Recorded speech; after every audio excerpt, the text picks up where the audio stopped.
इस कर्मचारियों के साथ एक शाम, ऐसा इसका नाम दिया है, लेकिन शाम पूरी नहीं दे पा रहा हूं, इसके लिए मैं क्षमा भी चाहूंगा। हमारे बीच आज के इस कार्यक्रम में हमारे बीच में कांगड़ा के हमारे लोकप्रिय विधायक श्री पवन काजल जी, धर्मशाला के लोकप्रिय विधायक विशाल नेहरिया जी, हमारे बीच में जिला परिषद के चेयरमैन बराड़ जी, पार्टी के हमारे साथी चंद्रभूषण नार जी, हमारे कर्मचारी और पेंशन बोर्ड के हमारे प्रदेश के अध्यक्ष घनश्याम शर्मा जी, एनजीओ फेडरेशन के अध्यक्ष अश्विनी ठाकुर जी, महामंत्री राजेश शर्मा जी, यहाँ जिला के एनजीओ फेडरेशन के हमारे अध्यक्ष अजय भट्टा जी, महामंत्री मिलाप जी, वरिष्ठ उपाध्यक्ष एनजीओ फेडरेशन श्रीमती सोनी मेहरा जी, हमारे बीच में Shrimati Sharma ji, captain police Kangra, SP Kangra, उपस्थित सभी यहाँ भाइयों बहनों पत्रकार मित्रों,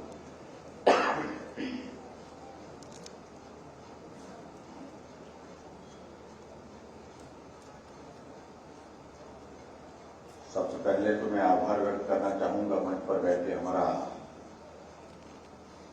एनजीओ फेडरेशन का जो नेतृत्व है और इनके साथ साथ में हमारे घनश्याम भी हैं, उनकी सारी टीम जिन्होंने इस कार्यक्रम का आयोजन किया और आज सामूहिक रूप से इस प्रकार से आप सब लोग साथ परिणाम हुआ।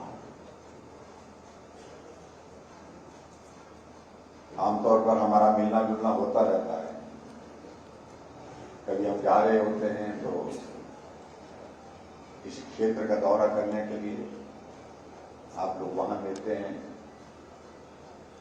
लेकिन कई बार और जो दौर आते हैं मिलने के, जहां हम मिलते हैं, जहां आपको कागज दे करके हमको कहते हैं कि ये रह गया, वो रह गया, ऐसा करना है, कुछ मांग होती है, आपका कोई सुझाव होता है, तो उस तरह से।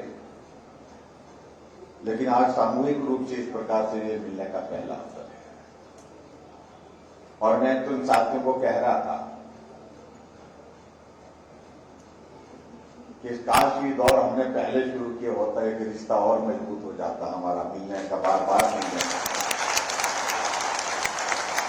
और मेरा ये मानना है कि आने वाले समय में इस पर जरूर विचार करना चाहिए।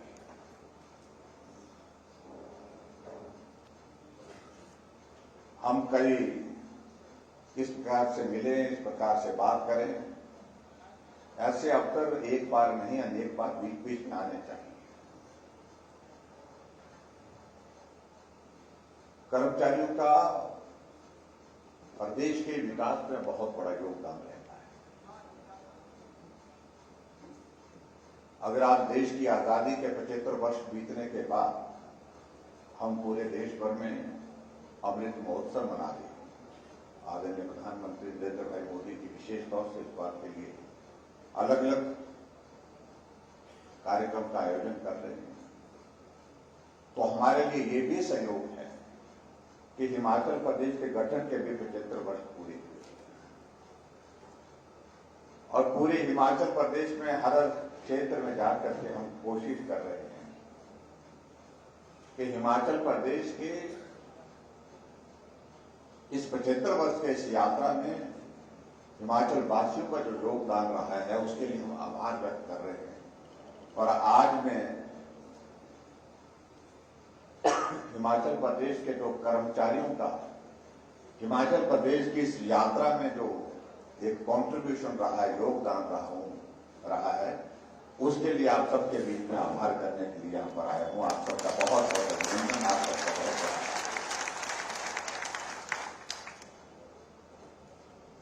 मैं हमेशा इस बात का मैं जिक्र करता हूँ, कर्मचारी बहुत महत्वपूर्ण भूमिका निभाते हैं प्रदेश के विकास में और समाज के उत्थान में। हम लोग चाहे सरकार की ओर से कितनी योजनाएं बना लें, कितनी भी अच्छी योजना बना करके हम तैयार कर लें, लेकिन जमीनी स्तर पर उनको लागू करने के लिए अगर सबसे महत्वपूर्ण भूमिका कोई निभाते हैं तो कर्मचारी भाई बहन।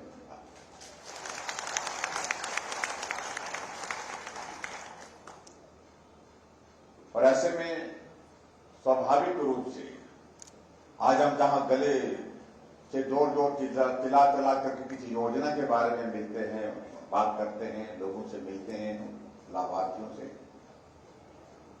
तो आपका जो किया हुआ काम उन तक जब पहुंचता है,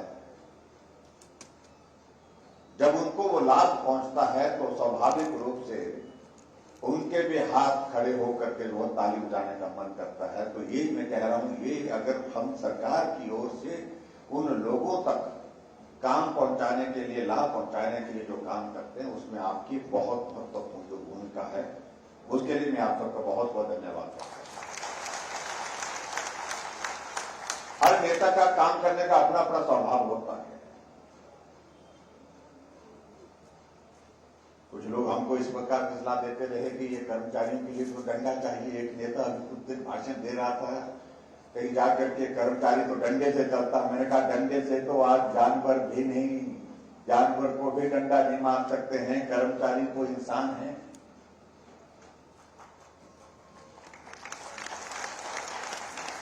अधिकारियों को डंडा मार करके चलाना, मैं समझता हूं कर्मचारियों को डंडा मार करके चलाना, ये बीते जमाने की बात है। लेकिन फिर भी उसके बावजूद अपने अपनी सोच का विषय है, मैं उसमें कुछ ज्यादा कहने नहीं चाह रहा। उनकी सोच वैसी है, उनको ये लगता है कि कर्मचारियों को डंडा मार करके ही चलाना चाहिए, तो मुझे लगता है कि वो उनकी सोच का है। लेकिन हम चाहते हैं, हमारा एक काम करने का तरीका है कि हम कर्मचारियों के साथ एक रिश्ता बना करके काम कर रहे हैं, और उस रिश्ते के माध्यम से हम काम को जमीनी हकीकत के साथ उसको जमीन पर उतारें। और मैं इस बात को दावे के साथ कह सकता हूं, डंडा तो तभी चलाया जा सकता है, थोड़े वक्त के लिए चलाया जा सकता है जब आपके पास सत्ता है, लेकिन अगर रिश्ता बन गया वो ताउम्र चलता है, जिंदगी भर चलता है।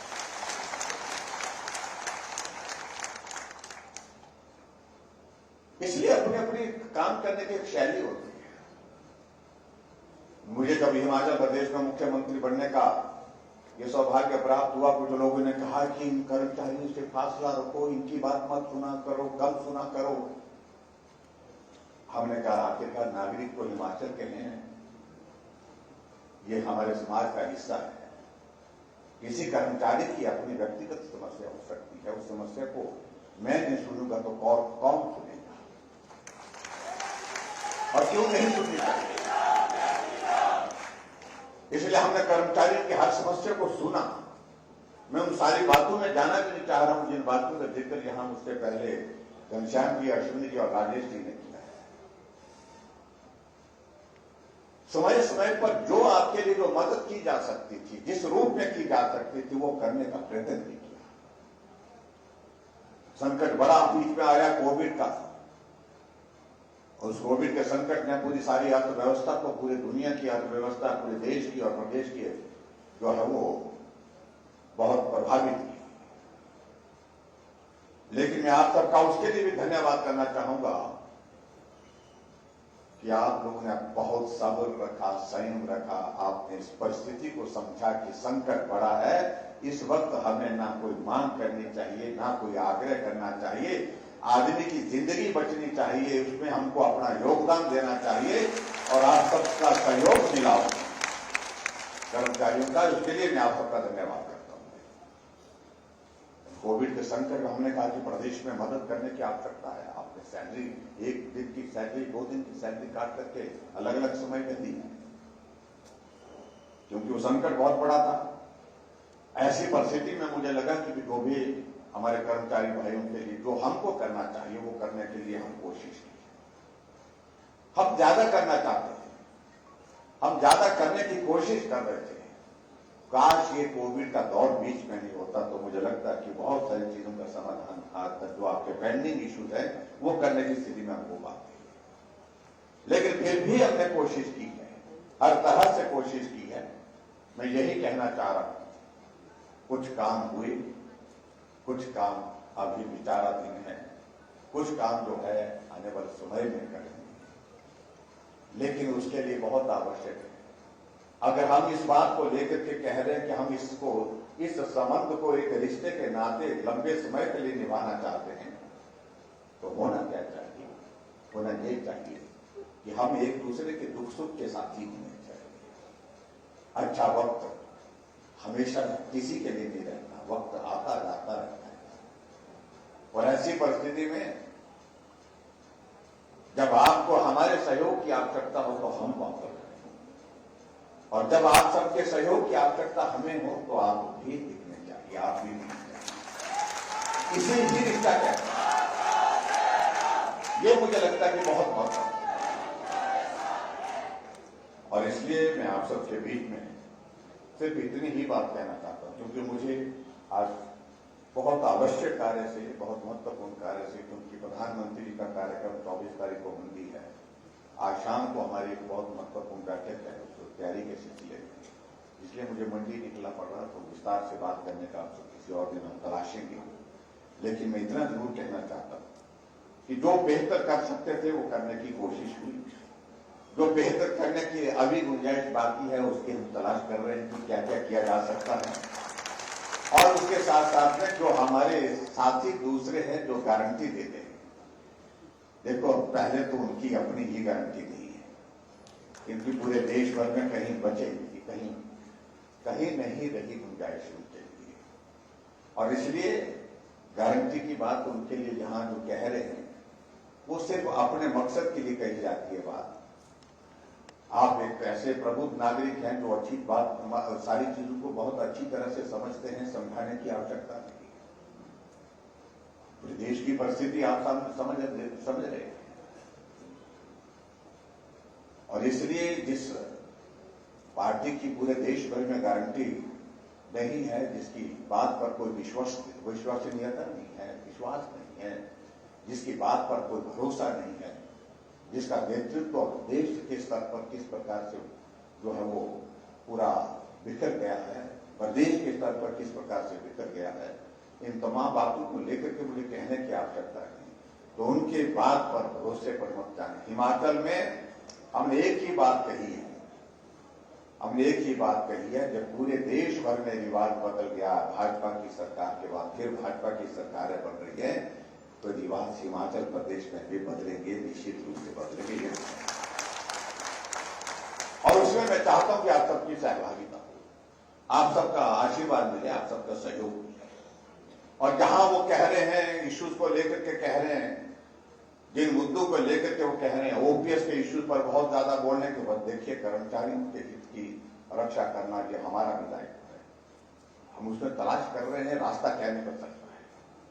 और एक बात कह रहा हूं मैं कि अगर समाधान निकलेगा उनसे नहीं निकल पाएगा, समाधान निकालने की गुंजाइश आने वाले समय में होगी तो नरेंद्र भाई मोदी जी के आशीर्वाद से देश और प्रदेश में हम ही लोग समाधान निकालेंगे, मैं स्पष्ट कहना चाहता हूं, क्योंकि उनके ही समय में लागू हुआ तो बहुत जोर जोर से बोल रहे थे कुछ लोग, उनके समय में लागू हुआ, और लागू होने के पश्चात 2012 में फिर से उनकी सरकार बनी थी। उस वक्त ओपीएस जो है एनपीएस लागू करते थे, ये ओपीएस लागू करते थे, उस वक्त फिर लागू नहीं किया। आज 2022 में यानी कि 20 वर्षों के बाद अगर इस बात को लेकर के वो अपनी ओर से वादा करने की कोशिश कर रहे हैं तो वो विश्वास के योग्य नहीं है, सिर्फ महज राजनीतिक लाभ लेने की कोशिश कर रहे हैं, मैं ये कहना चाहता हूं। बाकी आप सब लोग प्रबुद्ध नागरिक हैं, तो प्रबुद्ध लोग हैं, सब लोग अच्छी तरह से जानते हैं। इसलिए भाई और बहनों, मेरा आप सबसे यही निवेदन है, इस दौर में आप सबका साथ मिले, सहयोग मिले, लेकिन अगला उसके बाद का दौर का जिम्मा हमारे ऊपर आप छोड़िए, मैं ये विश्वास देना चाहता हूं। जो हम कर सकते हैं उसमें कोई कमी नहीं होगी। यहां हमारे साथियों ने कुछ बातों को लेकर के कुछ सुझाव दिए हैं, मैंने वो नोट किए हैं, मैं उस सारी डिटेल में जाना भी नहीं चाह रहा हूं समय की कमी के कारण, लेकिन मैं इतना मैं जरूर कहना चाहता हूं कि जो हमारे एनएचएम के हमारे नौजवान साथी भी यहाँ पे आए हुए हैं, उनके लिए भी हम जो आने वाले समय में इसको बहुत गंभीरता से हम विचार कर रहे हैं कि रास्ता क्या नहीं हो सकता, क्योंकि जिंदगी का बहुत बड़ा हिस्सा जिनमें अपनी सेवाएं देते हुए गुजार दिया। तो उसमें केंद्र और प्रदेश सरकार के जो टेक्निकल इश्यूज हैं उसका समाधान क्या हो सकता है। मैंने अधिकारियों को कहा कि इसका समाधान का रास्ता निकालिए, कोशिश करिए, ताकि हम उन लोगों के लिए मदद करके उनके लिए राहत दे सके। ऐसा हमारा प्रयत्न है। और दूसरी बात देखिए, अभी हाल ही में एसएमसी वाला बहुत बड़ा एक इशू बना हुआ था, पीटीए वाला सुप्रीम कोर्ट तक लड़ा, उसके बाद हमने उनकी मदद की है। लेकिन मैं इतने में जरूर कहना चाह रहा हूं कि हर वर्ग के जो जितने भी इश्यूज हैं हमारे, हमने जो जटिल थे, कठिन थे, लेकिन उसके बावजूद भी उनके समाधान के लिए हमने प्रयत्न किए, उसके समाधान करते हुए। हाँ, तो बाकी सारी जो कैटेगरीज यहाँ पर जो हमारे पास आज यहाँ उपस्थित है, एक एक का नोट जो है हमारे पास यहाँ पर आए, हम उसको बारीकी से उसको एग्जामिन कर रहे हैं। उसमें जो डूएबल होगा तो निश्चित रूप से उसको करने की कोशिश करेंगे। ये मैं आपको भरोसा दिलाता हूँ, विश्वास दिलाता हूँ। मैं इतना जरूर कहना, एक चीज के लिए खासतौर से जो आग्रह किया कि जो रेजिडेंशियल अकोमोडेशन के लिए क्लास 3 और क्लास 4 के लिए कहा गया कि यहाँ बहुत बड़ी कठिनाई है कांगड़ा जिला में और होनी चाहिए, उसके लिए मैं आप सबको इतना जरूर कहता हूँ कि मैं 3 करोड़ रुपए आपके लिए स्वीकृत कर दूंगा कांगड़ा जिला के लिए, और जिससे आपकी जो रेजिडेंशियल अकोमोडेशन की जो समस्या उसका समाधान करने की स्थिति में हम आगे बढ़ सके। बाकी बहुत लंबी बात न कहते हुए, क्योंकि संदेश आ रहा है कि मुझे हमको वापिस निकलना पड़ेगा, क्योंकि मंडी की बैठक बहुत महत्वपूर्ण है। उस बैठक में दिल्ली से भी हमारे कुछ सीनियर लीडर्स उसमें कनेक्ट होंगे, तो इसलिए मुझे आज निकलना पड़ रहा है। मैं मंडी से स्पेशली सुबह यहाँ से मंडी गया, मंडी से आपसे मिलने के लिए स्पेशली यहाँ पर पहुंचा, और मैं आप सबका आभारी हूँ। आप सब लोगों ने यहाँ पर गर्मजोशी के साथ हमारा स्वागत किया, अभिनंदन किया, मैं आप सबको धन्यवाद करता हूँ।